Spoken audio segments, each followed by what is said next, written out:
I just want to give you a real representation of what I looked like when I was researching this. I was like, type. What do you mean? What do you mean?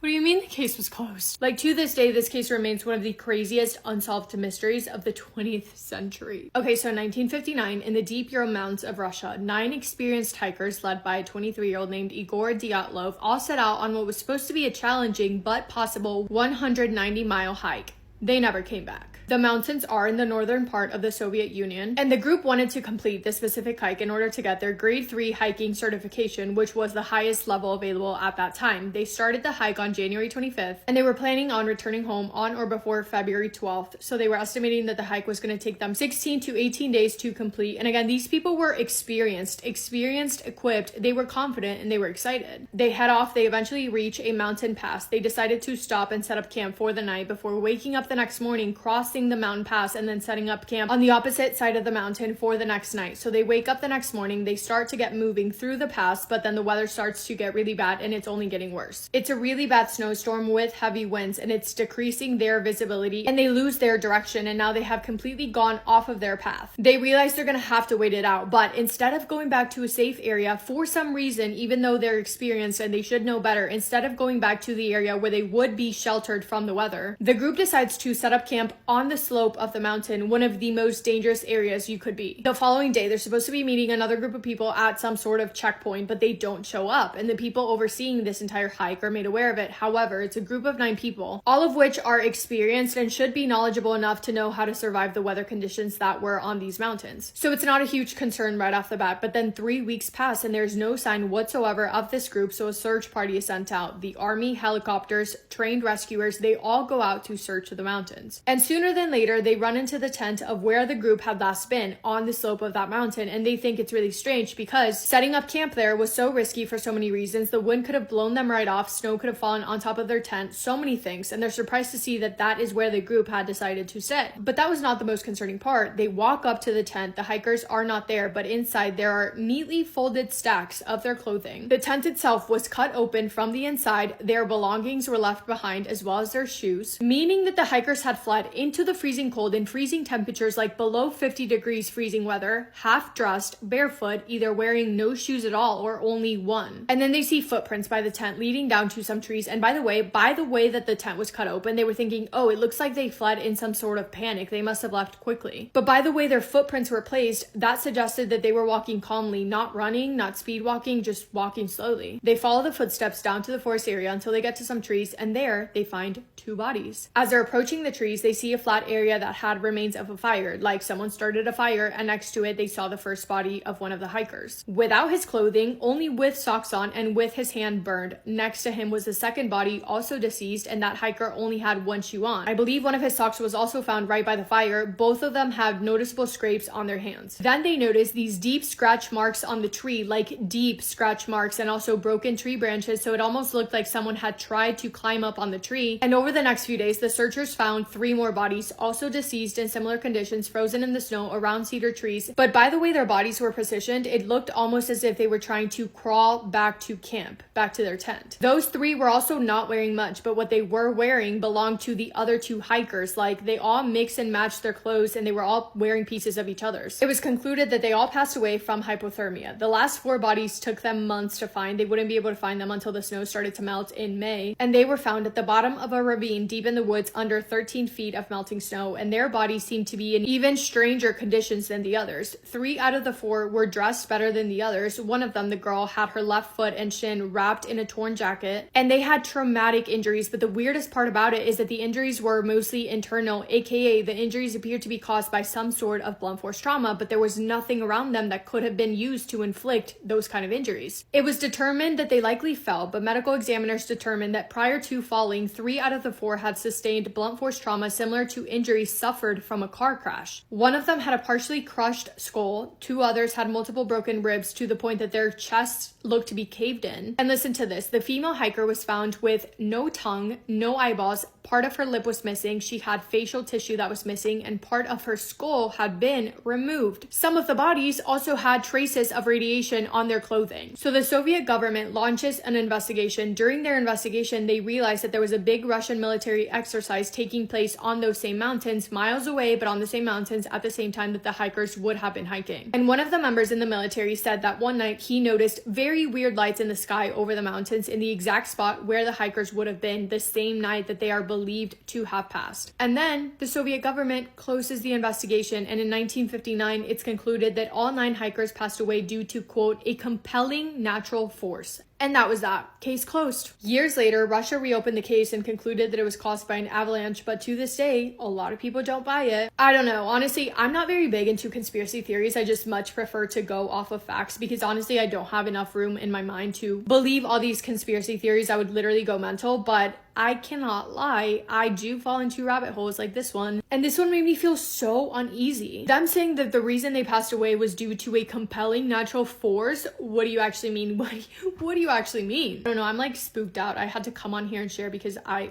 can't wait to read this comment section because literally what? Anyway, that's all for me today. Let me know your thoughts. Hope you guys are having the best day. If not, go do something to make it the best day. Make somebody happy, and I will see you in my next video. Massive kiss on the forehead to every single one of you.